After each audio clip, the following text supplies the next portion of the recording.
Hello, this is Niswander of the NOWMAN show, and I'm here with Mike Garson, who is a keyboardist, pianist, composer, and he is also known as a collaborator and sideman with numerous artists.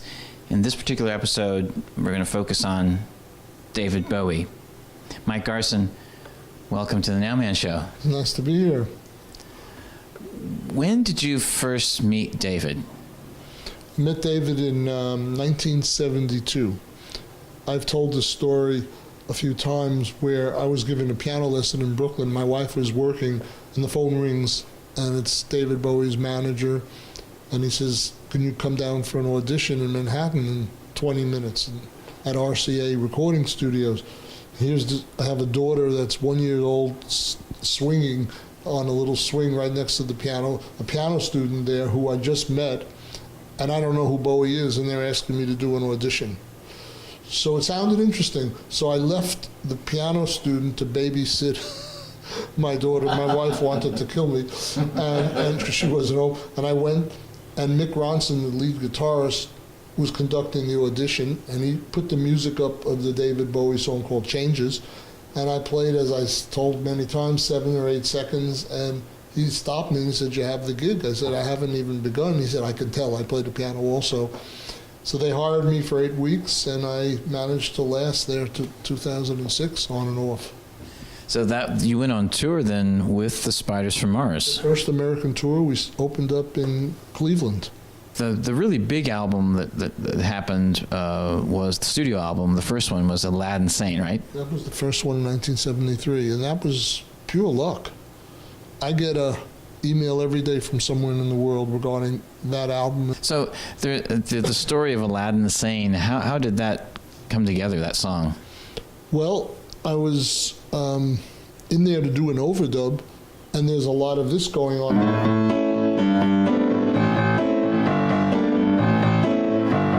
So Bowie asked for a piano solo, and I played something like this.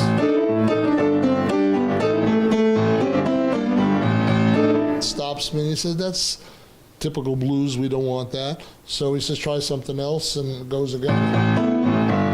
So I start playing things.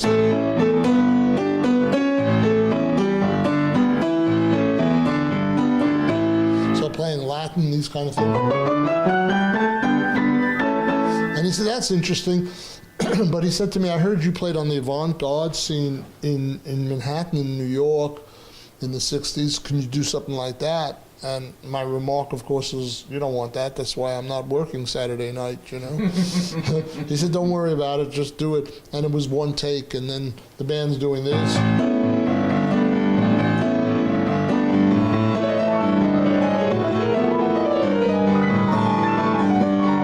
That kind of a thing. Except they were doing that, so I had both hands to do this. But when you hear it isolated, it doesn't sound so good. He was smart enough to know if you had a solid rhythm section playing a groove, you could play this freeness on top. So that was where his brilliance lied. Because some of that music by itself doesn't make a whole lot of sense, but he framed it in this context with a bass drum and a groove and great guitar playing, and that's how it happened. And it made perfect sense. It was one take, he loved it.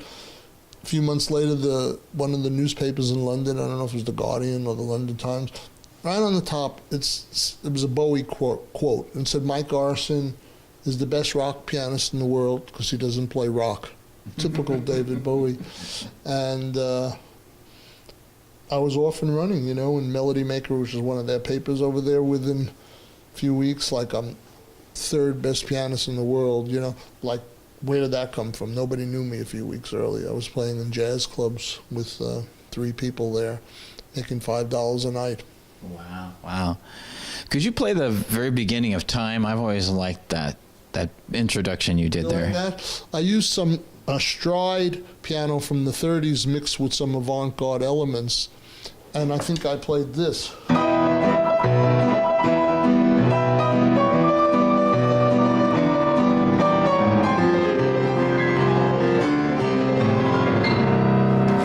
Time.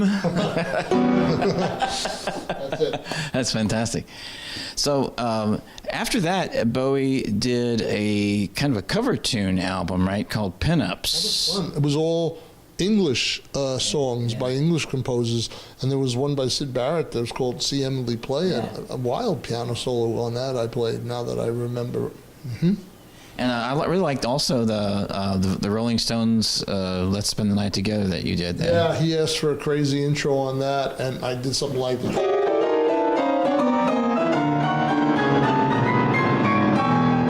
Something like that. See, and that's very entertaining, as well as actually there's a lot going on there. I think it's very easy to underestimate what you are creating in that moment. That's right. There's recognition of the melody. There's counterpoint. There's jazz chords. There's virtuosity.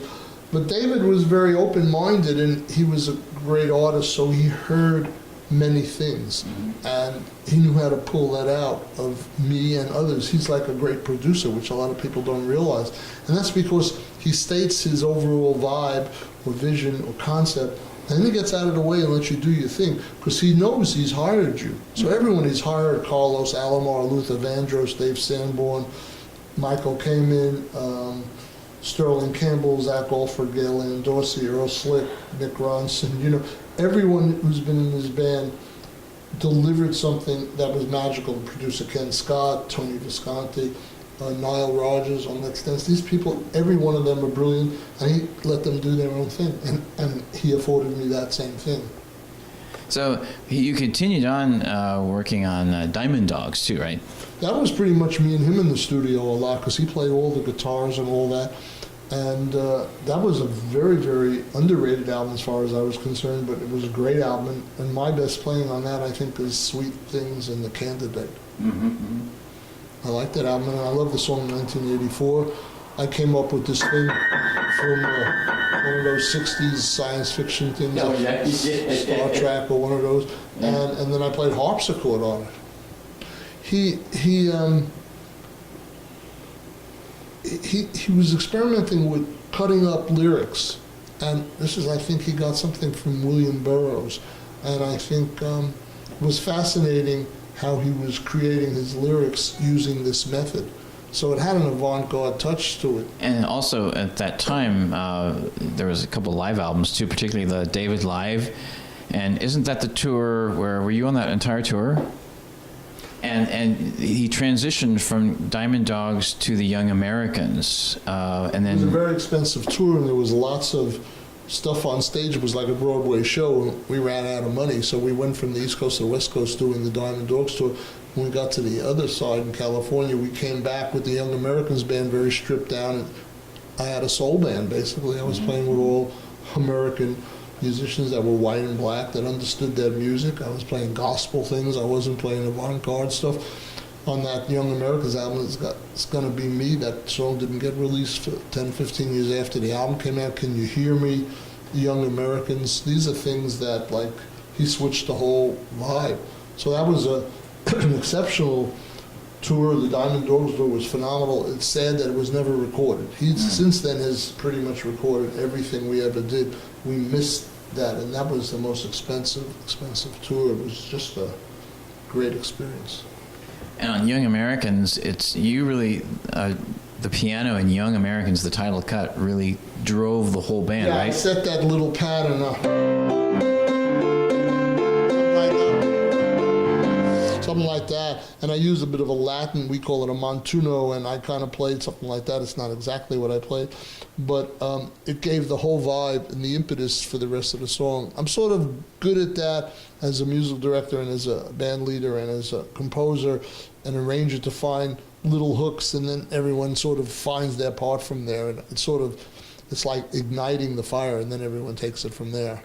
Yeah, and you and producer Tony Visconti and Carlos Alomar probably were the three people that played with Bowie more than anybody else, right? Well, or worked with Bowie. Tony, as a producer, right. Mm-hmm. he knew him from the '60s, and he did his last album. So, but as a player, I've been in the band the longest, and then next would have been Carlos. Wow. Mm-hmm. So more than Carlos. And then would be Earl Slick.